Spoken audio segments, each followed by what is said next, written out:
이제 지금은 패널 토론 세션이 진행될 텐데요. 앞서 발표 드렸던 분들이 다 나오셔서 여러분들의 질문을 받을 시간입니다. 그래서 좀 준비하는데 시간이 걸릴 테니 잠시만 좀 대기해 주시면 바로 진행하도록 하겠습니다. 이니셜한 부어 파라미터는 어떻게 정할 수 있을까요? 다시 말해서 설계단에서 예측하지 못하는 것들이 분명히 있을 텐데요. 그런 부분들은 제가 생각했을 때는 블록체인을 위한 시뮬레이터가 필요하다고 생각해요. 다시 말해서 여러 노드들을 제너레이트 시킬 수 있고 그 노드들 간에 이제 네트워크 환경을 여러 가지 바꿔가면서 얼마나 취약한가 이런 것들을 이제 많이 실험해보면서 알려줄 수 있는 시뮬레이터가 개발돼야 된다고 생각하고요. 원래 좀 그런 걸 만들어 보려고 했는데 굉장히 너무 복잡하더라고요. 블록체인 설계 자체가. 그래서 일단은 실패를 했는데 카이스트 김경장님도 개발하고 계시고 여러 사람들이 하고 있는 것 같아요. 그래서 그런 것들이 이루어지지 않는 생각합니다. 그러면 시뮬레이터로 초기값을 정하더라도 나중에 그 네트워크 상황에 따라서 긍정적으로 변해야 된다 뭐 이런 생각을 갖고 계실까요? 프로토콜이기 때문에 공정을 변하기 힘들 거고요. 아마 처음부터 굉장히 스트레스한 상황을 가정을 하고 시험을 한 다음에 그 사람이 바로 되게 보수적으로 설계해야 된다고 생각해요. 우선 나중에 할수 있어요. 네네, 주셔도 기본적으로 이제 블록체인이 이제 말씀하신 것처럼 한 번 나오게 되면 큰 일이 생기기 때문에 두 가지 어프로치를 보통 하고 있어요. 하나는 테스트 네트워크를 오랜 기간 유지하면서 그거에 대한 이제 매트릭을 구하는 거죠. 매트릭을 구해보고 옳은 게 나왔는지 보고 그것을 이제 메인체인 릴리즈할 때는 반영을 해서 내는 형태가 있고 또 하나 이제 옥체인 가버넌스를 통해서 그 프로토콜이 이제 정적으로 코드에 박혀 있으면 수치나 이런 게 골치 아파지니까 온체인 가버넌스로 바꾸려고 하는 움직임이 있죠. 그래서 뭐 그런 걸 잘하는 게뭐 대시라든가 아마 코스모스를 좀 있는 것 같아요. 네. 그런 움직임도 많이 있어요. 근데 여기 이어서 하나 주시면 저기 테스트넷이라는 게 지금 그러니까 테스트넷을 통해서 뭔가 사람들이 네트워크의 상황을 좀 미리 예측해보는 시도들은 많이 있는데 사실 제가 보기에는 그 테스트넷의 상황과 메인의 상황이 지금 거의 비례하다고 생각을 못할 정도로 테스트넷에 참여할 만한 그러니까 노드를 구축할 만한 이런 퍼블릭이 그러면 유인이 좀 부족하다는 느낌이 좀 드는데 어떻게 생각하시나요? 좋은 질문이고요. 테스트넷은 지금 원래는 테스트를 오래 거쳐서 신기술이 나왔을 때 하드포킹 나는 일을 막기 위해서 이걸 위해서도 되게 오래 했잖아요. 근데 요즘은 이제 워낙 프로젝트가 많다 보니까 테스트넷이 나와봤자 아무도 안 쓰고 있고 실제로 메인넷이 런칭되면 이제 그때서야 버려져야 등재되면서 메인넷 스탠데시도 들어오는 문제가 있어요. 그래서 즉 말씀하신 대로 결국은 누군가 시뮬레이션을 해주는 게 굉장히 중요해요. 예를 들어 DB 같은 경우에는 DB가 성능이 얼마 나오냐 이런 거에 대한 TPCC, TPCH 이런 고전적인 그 테스트 툴들이 다 존재합니다. 시나리오들. 근데 블록체인에서는 아무런 테스트 시나리오가 존재하지 않아요. 표준화되어 있어요. 이런 부분에 대한 거를 누군가 만들어주고 매트릭을 만들고 매트릭을 만들고 표준화하면 각각 업체들이 그걸 모든 프로젝트에 다 할 수 없잖아요. 그 스펙만 정리를 해주면 그러면 프로젝트의 당사자들이 가서 그 스펙을 보고 내 거에 돌려봐서 이걸 통과해서 만들었으면 예를 들어 CC 이런 거죠. 그런 느낌으로 이제 진행할 수 있지 않을까. 자, 그리고 김재기 세션도 재밌게 잘 들었는데요. 좀 제너럴하게 블록체인에 적힌 스테이트랑 스토리지에 대해서 좀 설명을 해주셨고 각 구조가 어떻게 보면 어떤 걸 택할 때마다 어쨌든 트레이드오프가 있다 정도로 요약이 될 것 같아요. 그러면 좀 궁금한 건 코드체인의 이제 아키텍처를 디자인하시면서 어떤 걸 취하고 어떤 걸 버리는 형태의 좀 전략을 취하셨는지 좀 그런 것들이 좀 궁금하네요. 일단 그 코드체인 설계 쪽을 좀 얘기를 드려야 될 것 같은데 코드체인 일단 에셋을 뭐 발행하고 그 에셋을 뭐 이렇게 그 유저 간에 트랜스퍼하면서 그 가치를 유지시키고 이런 게 그 코드체인 위에서 돌아가는 서비스의 주 목적이라고 생각했거든요. 그렇기 때문에 에셋 같은 경우에는 가능한 한 그 에셋 하나하나가 독립적으로 돌아가게 하고 싶었어요. 그래서 누군가가 예를 들어 뭐 어떤 서비스에서 무언가를 사용하는 사람이 다른 서비스에서 어떤 거를 얼마를 갖고 있다 이런 거는 최대한 그 숨기고 싶었고 그게 SL에서는 UTXO 구조로 간 이유고 그래서 이제 일단 뭐 그래서 SL은 UTXO를 했고 그래서 UTXO가 돼서 저희를 사생이나 뭐 스케일러빌리티 이슈들을 해결하기 위한 것들이 들어가는 데고 그런 것까지 다 고려해서 에셋은 UTXO를 썼고요. 어카운트 같은 경우에는 반대로 이게 최대한 투명해야 좋거든요. 이게 왜냐하면 이제 뭐 스테이크를 걸린다거나 아니면 뭐 마이닝 보상을 받는다거나 그런데 이 그 어카운트를 사용하기 때문에 걔네들은 가능하면 투명하게 하기 위해서 어카운트 모델을 사용했습니다. 그러니까 결국 게임 서로 다른 독립적인 게임이 올라가는 체인이니까 그런 또 아키텍처를 선택하게 되셨겠네요. 알겠습니다. 감사합니다. 그리고 결혜님 발표는 재밌게 들었는데 사실 그러니까 분석을 했다는 되게 재밌고 지표들을 어떻게 선택할 레저널들을 들을 수 있어서 재밌었는데 좀 개인적으로 궁금한 건 그럼 결국에 결혜님 생각하기에 어떤 솔루션이 가장 좋나요? 되게 제가 이제 하고 있는 요새 이제 살면서 이런 거 하고 있다 하면 되게 많이들 물어보는데 솔직히 되게 조심스러워요. 왜냐면 아직 나온 게 없으니까 실제 퍼블릭하게 나온 건 없는데 개인적인 생각으로는 저는 되게 약간 이더리움의 빅팬이라서 걔들이 되게 사고 신호를 되게 많이 하는 것 같아요. 진짜 정말로 여러 가지 그들이 추구하는 가치 저도 되게 탈중화하는 가치를 저는 개인적으로 되게 좋게 생각하는데 그래서 이더리움 샤닝을 되게 좋아하는데 뭐 사실은 나중에 구현 다 됐을 때 제일 빠른 거 좋아하겠죠. 저도 제일 빠르게 구현되고 나서 빠르게 좋다 이렇게 가야 되지 않나. 그럼 이더리움이 아닌 가능성이 높지 않나요? 어쩔 수 없죠. 네, 알겠습니다. 그 마지막으로 그리고 하영님께는 되게 다른 프로토콜 레이어단의 발표들보다 하영님 발표 되게 재밌었던 게 결국 블록체인 실제로 이제 마이그레이션을 시키는 유즈 케이스들에서 어떻게 쓰이는지 좀 들을 수 있어서 재밌었는데 결국에 이제 매스 어덥션이 되기 위한 구조로 레이어 2 이제 스케일 솔루션을 말씀해 주셨는데 사실 그게 제가 처음 본 구조는 아닌 것 같아요. 근데 다른 솔루션들에서도 많이 봤던 레이어인데 그럼에도 불구하고 아직 매스 어덥션이 일어나고 있지 못하는 건 그 구조적인 어떤 그 안에서도 해결해야 될 고민들이 있어야 되는 건 아닌가 하는 생각이 들었는데 좀 어떻게 생각하시나요? 그게 사실 제가 생각하기에는 약간 그 간급에서 나오는 것 같아요. 기술적으로는 사실 특히 아이디어 레벨에서는 사실 굉장히 많은 아이디어가 나와 있는 상황이고 이것을 취사 선택해서 좋은 비즈니스 모델을 만들면 되는 상황 같아요. 지금 제가 봤을 때 이 블록체인 환경이라고 하는 게. 근데 아직은 예를 들어 어느 상황에서 멀티시 컨트랙트로 자산 이동을 할지 어떤 경우에 플라즈마를 써야 되는지 이거에 대해서 뾰족하게 말해주는 사람이 아직 없는 문제들이 좀 있는 것 같아요. 그래서 하나의 예를 들어 두억의 제대로 된 비즈니스 모델 서비스가 나오면 아마 제가 올해 중에는 아마 꼭 우리나라에서 나올 것 같은 생각이 드는데 그러면 그걸 기반으로 해서 실제로 퍼블릭에 있는 체인들과 기업에 있는 프라이빗 체인들과의 멀티 레이어를 통한 연동 이런 부분들이 앞으로 이렇게 올해는 나오지 않을까 하는 이제 기대를 갖고 있습니다. 그리고 그게 아르고가 되는 그런 아로가 되면 좋겠죠. 근데 좀 여기 이제 학교니까 그런 얘기는 하지 말고. 네, 제가 궁금했던 질문이 여기까지 하고 혹시 청중들 분들 중에 손 드시면 마이크 갖다 드릴게요. 안녕하세요. 저는 의사로 재직 중인 한승수라고 하고요. 박헌희 형님에게 질문을 드리고 싶어서 올랐습니다. 저 같은 경우에는 최근에 헬스케어 블록체인 쪽으로 많이 유명해지고 있는 게 메디블록이나 휴먼스케이프 등이 있어요. 그런데 아까 말씀하셨다시피 사기업 체인들과 마찬가지로 어느 정도 이게 검열 가능성 혹은 통제 가능성들이 그런 체인들에서도 사실 중요한 부분인데 약간은 다른 게 그쪽 체인들 같은 경우에는 그런 제약을 많이 받으면서도 그 자체가 어떤 사기업이나 완전 통제를 하려는 건 아니고 최대한 유저들에게 특히나 의료 데이터 관련 주권을 보장해 주면서 또한 그 체인들과 상호작용하는 사기업들이나 관계 당국과의 그런 조율이 아주 어려운 상태로 알고 있어요.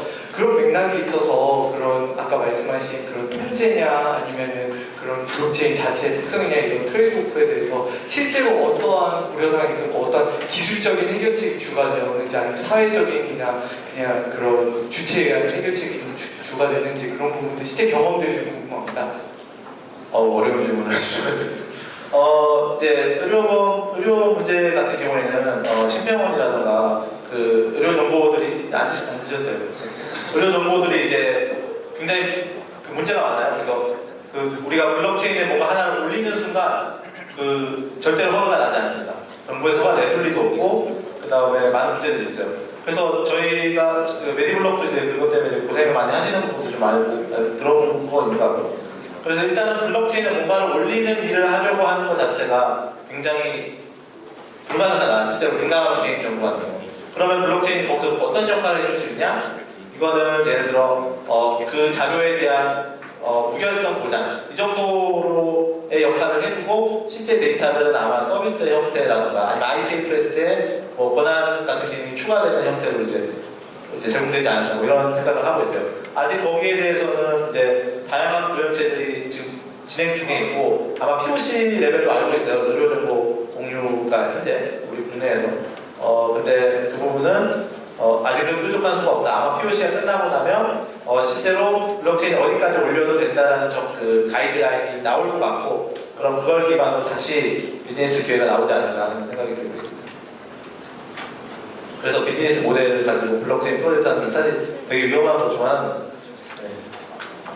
맞습니다. 사실 그 블록체인을 적용하면 되게 좋아 보이는 그런 분야들이 되게 많이 있는데 사실 실제 산업으로 들어가 보면 그 블록체인을 적용하는 것 자체에 따라오는 부차적인 문제가 훨씬 큰 경우들이 많이 있어서 그런 부분에 대한 좀 답변을 해주실 것 같고요. 또 혹시 발표 들으시면서 네.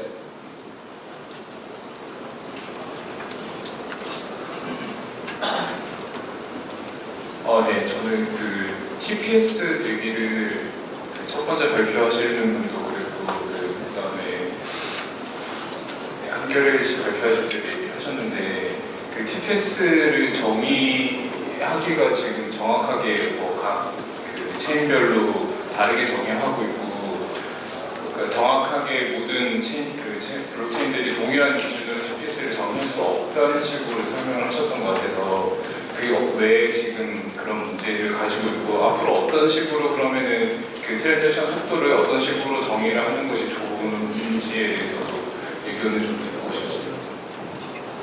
제가 답변드릴게요. 제가 처음 발표 자료에 있긴 했는데 그 매트릭 공통된 매트릭을 적용시키지 못하는 이유는 네트워크 상태가 다 다르기 때문이에요.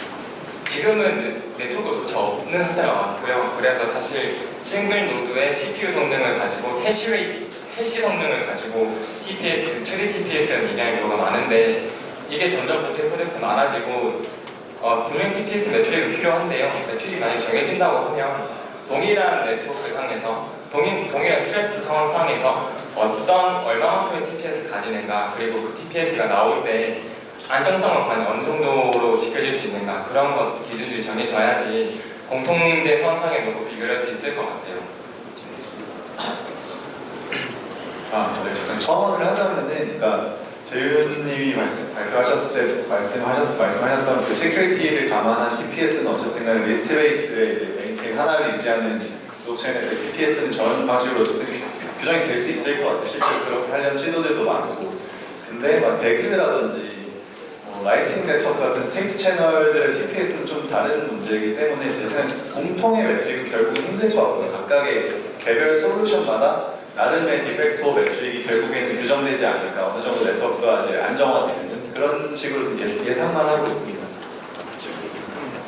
사실 듣고 나서 또 제가 궁금한 건 사실 TPS 매트릭이 공통으로 존재하는 건 그렇게 중요한 이슈는 아닌 것 같거든요. 그러니까 이게 말씀하셨듯이 자료 구조가 다르다고 하면 사실 TPS를 놓고 비교하는 건 의미가 없을 것 같고요.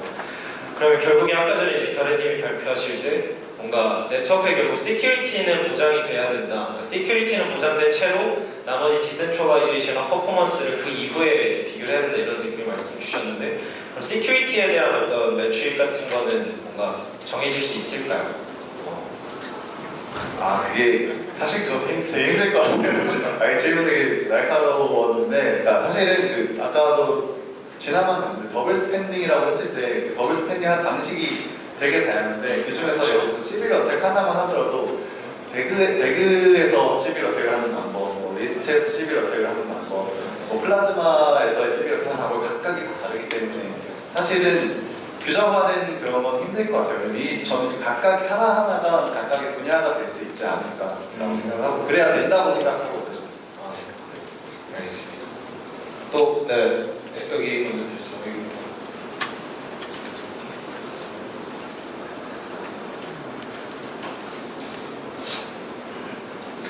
안녕하세요. 그 아르고 발표하신 분께 질문 드립니다.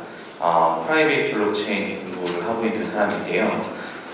두 가지 질문은 두 가지예요. 하나는 그 비즈니스 하실 때 개발자가 아닌 윗선에게 분산 DB랑 프라이빗 블록체인 간이 어떻게 다른지 설명을 해주시는지랑, 그다음에 두 번째는 포인트 시스템과 연동 많이 하신다고 했잖아요.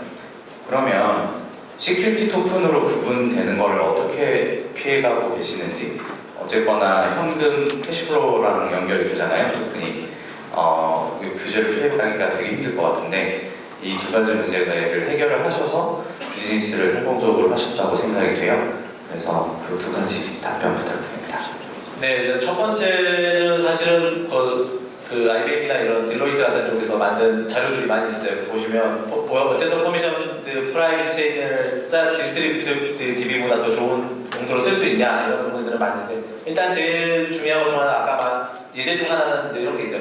아까 말했던 보험 쪽이나 이런 그 인증 쪽 이런 쪽은 내가 무슨 행위를 했다는 것 자체가 계속 유지되고 지워지지 않는다는 그런 개념이 굉장히 중요합니다. 그래서 예를 들어 누군가가 와서 어떤 어드민이 데이터를 조작을 한다든가 이런 행위가 발생을 하면 이거에 대한 진술이 굉장히 까다로워지기 때문에 이런 부분에 대해서 블록체인이 그것을 해결해 줄 수 있는 부분이 있다라고 해서 아마 2016년부터 시작된 국내 대부분의 블록체인 서비스들이 그런 용도로 이제 많이 사용을 했어요.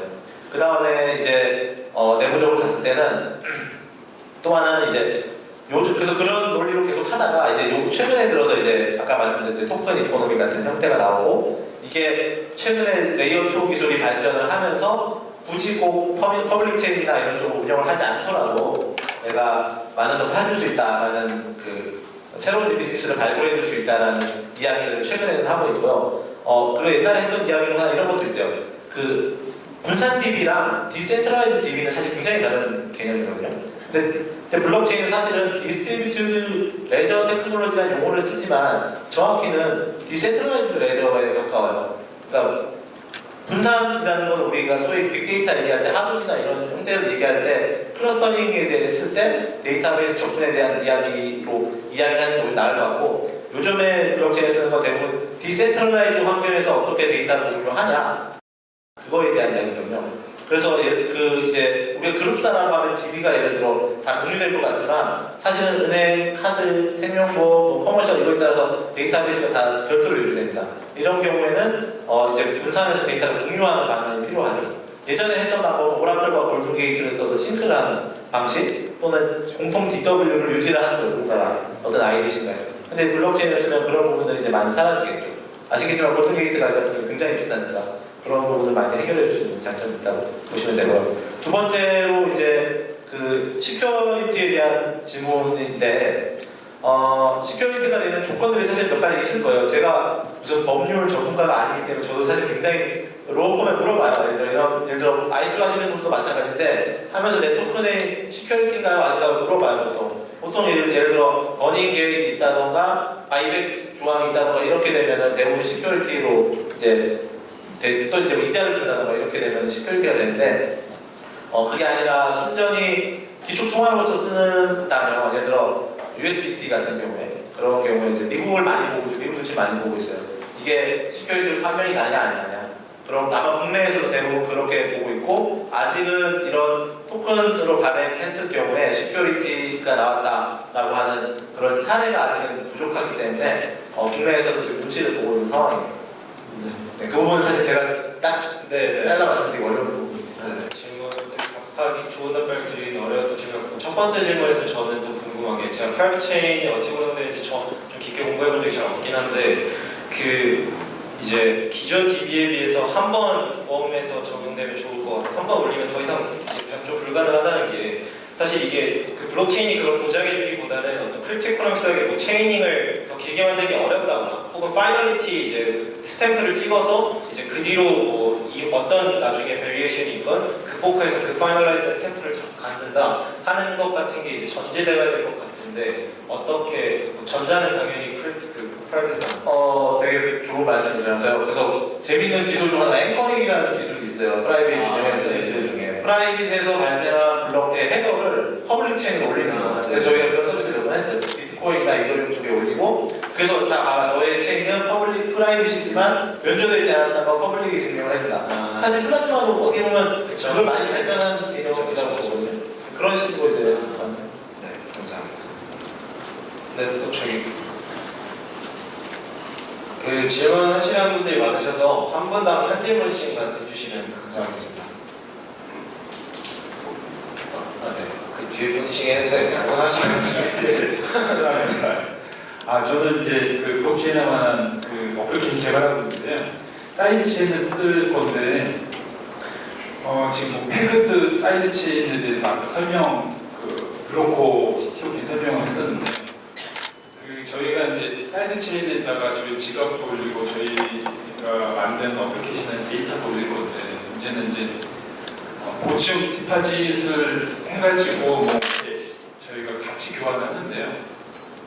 그 같이 저희가 만들어낸 토큰이 있다고 하면은 저희가 만드는 토큰하고 그뭐 이더리움에서 만들어내는 뭐 이더가 있다고 한다면 저희가 그 디파짓만큼 같이 이더 가지고 디파짓을 만들어낸 가지고 저희가 같이 그 가치를 저희가 만든 토큰에 대한 가치하고 이렇게 동일화가 되는 건지 아니면은 그 외에 또 마켓이 있어가지고 마켓을 통해서 또 가치를 변동할 수 있는 건지 좀 더 알고 싶어요. 네. 그러니까 쉽게 말하면 내가 토큰을 발행했을 때 이거에 대한 태깅을 어딘가를 해줘야 이제 사람들이 그것을 믿고 사용할 수 있는데 그거에 대한 질문이신 것 같은데요. 보통 예를 들어 은행에서 하는 경우도 있어요. 보면 예를 들어 은행에다가 특정 금액 예치해놓고 그것을 얼마만큼 바꿔주겠다라는 것을 이제 사실은 이제 페이퍼 컨트랙트를 통해서 진행을 하면서 블록체인에 토크나이즈하는 케이스들도 좀 있고요.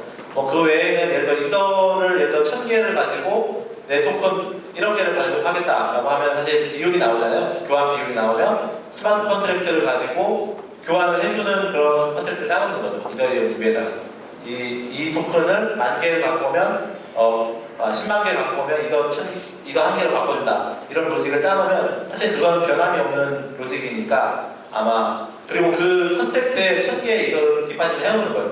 그러면 사실은 완전히 이제 분권화 돼가고서 아무도 그 컨트랙트에서 1000개를 빼나갈 수 없거든요. 그러면 그 토큰의 가치는 보장이 되는 거예요. 이더랑 1000대 1이라고 하는 것 자체는. 네.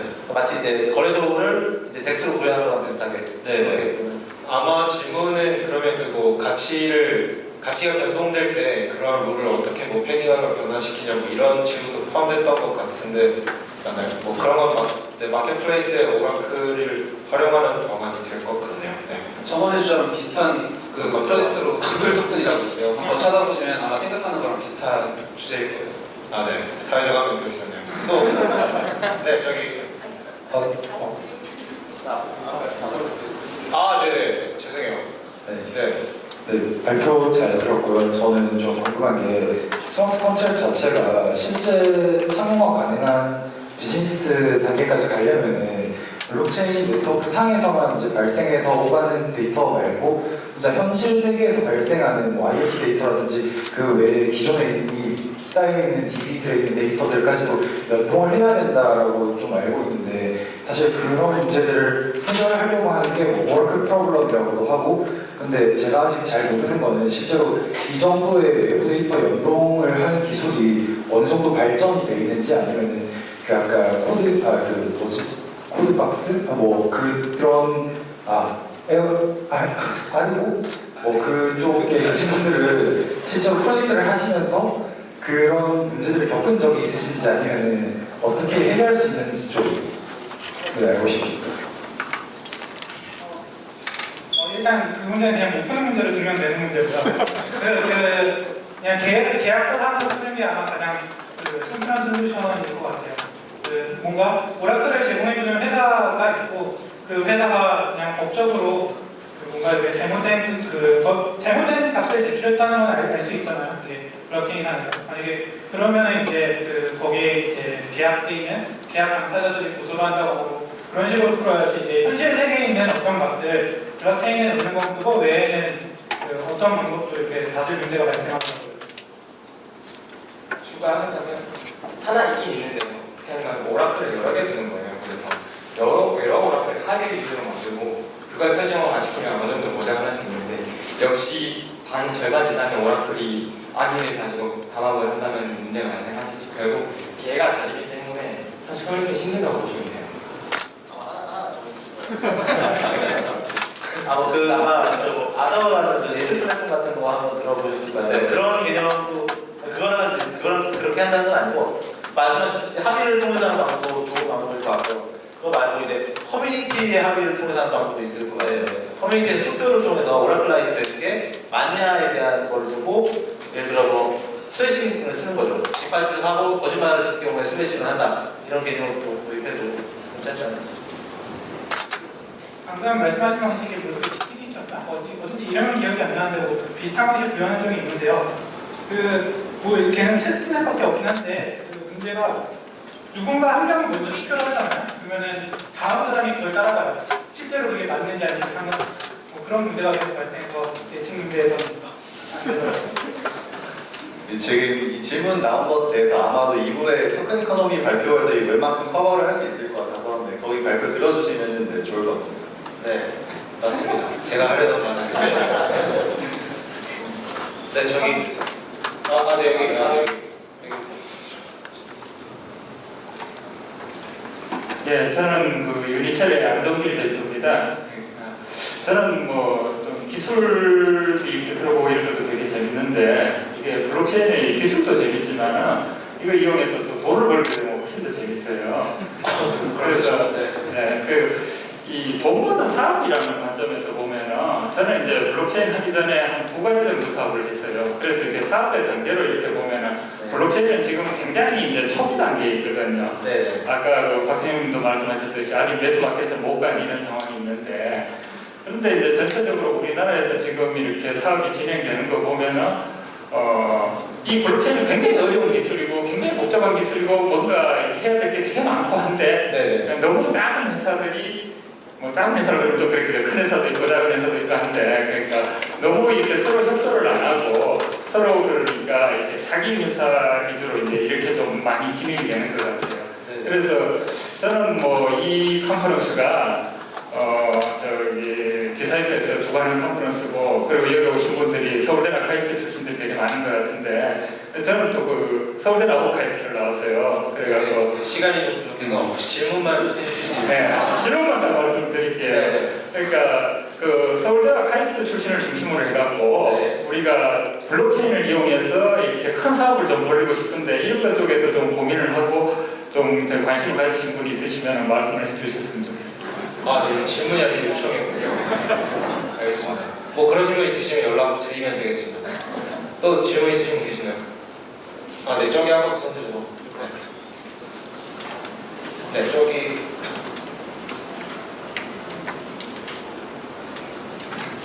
네, 안녕하십니까. 일단 발표 굉장히 인상 깊게 잘 들었고 공부도 많이 했던 것 같은데 일단 저 같은 경우는 이제 건축물의 유지 보수 관리 측면에서 이제 건축물 이력 관리 정보 시스템을 엔터프라이즈 블록체인 형식으로 서비스를 개발하려고 노력을 하는데요. 그래서 박훈영 추천님한테 질문을 드리고 싶어요. 먼저 그 매스마켓 어옵션에서 말씀하셨던 어떤 기업의 욕구라는 뭐 회사 내부에서 결제 관련 그런 미들맨을 없애는 그런 욕구가 있다. 이런 거는 이제 기존의 카드사 같은 금융사 같은 신기술에 대한 이 어떤 적응 가능한 뭐라고 할까요? 그런 플렉시블한 그 성향이 강한 산업이라고 한다면 제가 생각하는 쪽은 이제 좀 보수적인 산업이거든요. 근데 이런 산업에도 분명히 비슷한 욕구가 있을 것 같은데 제가 지금까지 알기로는 만나본 결과 그냥 단순히 블록체인 기술이라고 하면은 그냥 시큐리티에만 뭔가 뭐 데이터의 무결성에만 이게 중요한 게 아니냐. 그러면은 저로서는 이제 그 다음 얘기를 이제 진행을 하기 위해서는 더 욕구를 파악을 해야 되는데 아직까지는 파악을 하는 중이에요. 그래서 아마 대표님도 파악을 하고 계실 테고 그런 부분에 대해서 어떻게 고민하시고 접근하시는지 좀 여쭤보고 싶습니다. 네네. 일단 저는 대표는 안드로이드 CTO고요. 이제 건축 쪽은 전통적으로 이제 서플라이 체인 쪽을 모델 SCM 쪽을 블록체인으로 하는 움직임이 굉장히 많이 있습니다. 있습니다. 아마 찾아보시면 뭐 데로이트나 이런 쪽에서 나온 SCM을 적용해서 원자재를 어떻게 가격을 증명하고 원산지 증명과 가격 증명, 뭐 예를 들어 건축이면 뭐 토목 공사에 쓰이는 모래가 어디 뭐가 섞여서 안 좋다 뭐 이런 뉴스들도 있고 그렇잖아요. 그런 부분을 해결하기 위한 SCM 노력들이 좀 있을 것 같고요. 두 번째로는 뭐 예를 들어 그냥 제 아이디어인데 뭐 청약 같은 거를 스마트 컨트랙트로 구현한다거나 하면 굉장히 좋은 구현이 되지 않을까 싶은 생각도 듭니다. 한 2개 정도 질문을 좀 받을 수 있을 것 같은데요. 그때까지 이제 박환영 스티어님께 너무 질문이 많아서 박환영님 말고 다른 분한테 질문하실 분 있어서 저기 있는 게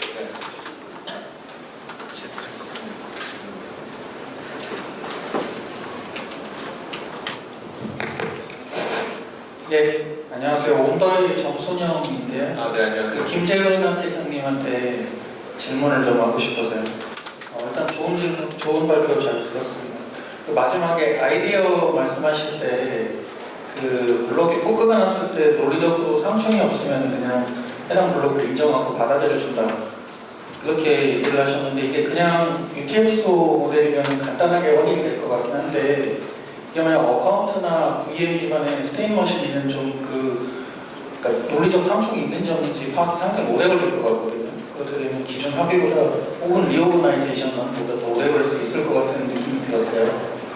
그리고 만약 그렇게 돼서 블록을 받아준다고 했을 때 예를 들어서 트랜잭션 단위로 그 DAG를 그냥 생성해버리면 IoT나 이런 거는 혹시 다른 점은 무엇인지 좀 거의 비슷하게 느꼈거든요. 네, 정확하게 보신 것 같아요. 저희가 저 모델 설계를 하면서 그 문제를 고민을 했고 그러다 보니까 대금 모델은 비슷하게 흘러가더라고요. 그런데 저희가 한 가지는 스테이크는 우선은 논의를 하기로 했고요. 우선 거래에 대해서만 한번 해보자라고 생각을 했고 사실 저 합쳐지려면은 사실 매 주기마다 하나의 신이 합쳐졌다가 다시 분산됐다가 다시 합쳐졌다가 하는 모델로 지금 생각하고 있는데 이게 사실 저희가 디벨롭을 디자인을 많이 한 게 아니라 가지고 사실 발표할 정도 수준이 못 돼요. 그냥 저런 우리가 마이닝 파워를 어쨌든 써가지고 정한 순서를 버리지 말고 이걸 어떻게 하면은 머지를 시켜가지고 이걸 활용할 수 있을까에 대해서 지금 고민을 해보고 있고요. 만약에 거기에 대해서 스테이트 같은 경우에 뭔가 답이 나온다 싶으면 저희가 발표할 수 있을 것 같은데 아직까지는 저희가 그 부분에 대해서는 답이 없다고 생각하고 있어요. 찾고 있어요. 네, 정순영님이 도와주실 수 있을 것 같은데. 네, 또 여기.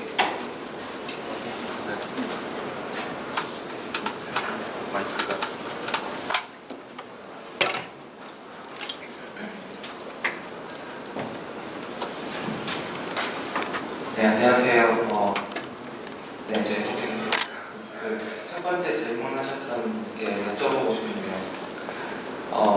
기준을 비탈릭이 말했던 그 기준들을 가지고서 이제 블록체인의 어떤 성장성에 대해서 그 정의를 하셨었지만은 제 개인적으로 블록체인에 매료가 됐었던 이유는 그 컴퓨터 철학적으로 하나의 엔티티를 정의를 함에 있어서 기존하고 달리 완전히 글로벌하게 하나를 정확하게 짚어낼 수 있다는 게 아주 매력적이라고 생각하고 그런 관점에서 생각을 해보면은 어떤 블록체인이 가치가 있다는 것은 딱 그 역할을 해주는 것 예를 들어 스마트 컨트랙트나 도메인들이 그것을 사용을 함에 있어서 그 엔티티를 정말 잘 운영을 하는 것이 결과적으로는 가장 중요한 부분이라고 생각을 합니다. 그런 것들은 물론 어느 정도의 블록체인의 퍼포먼스도 뒷받침돼야 되고 시큐리티는 당연히 해결이 돼야 되는 문제지만 그거를 넘어섰다고 가정을 했을 때는 얼마나 스마트 컨트랙트 플랫폼이나 어떤 요소가 될지 모르겠어요. 다만 그것을 얼마나 잘 운영하는지가 중요한 요인이라고 생각을 하고 있는데 혹시 그런 연구를 진행을 하실 때 그 부분에 대해서 어떤 다뤄보신 부분이 있는지 여쭤보고 싶습니다. 저한테 질문하세요. 예.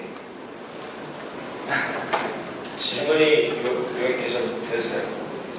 그러니까 질문을 요약하면 블록체인의 어떤 장점은 결국 글로벌리 하나의 스테이트로 컨센서스를 이룰 수 있다는 데 있는데 그 그걸 뭐 어떻게 활용할 수 있지, 그 특성을 잘 살려서 활용할 수 있는지에 대한 고민을 해보신 적이 있냐 이런 건가요?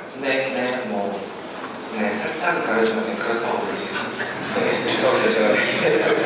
제 거기까지밖에 이해 못해요.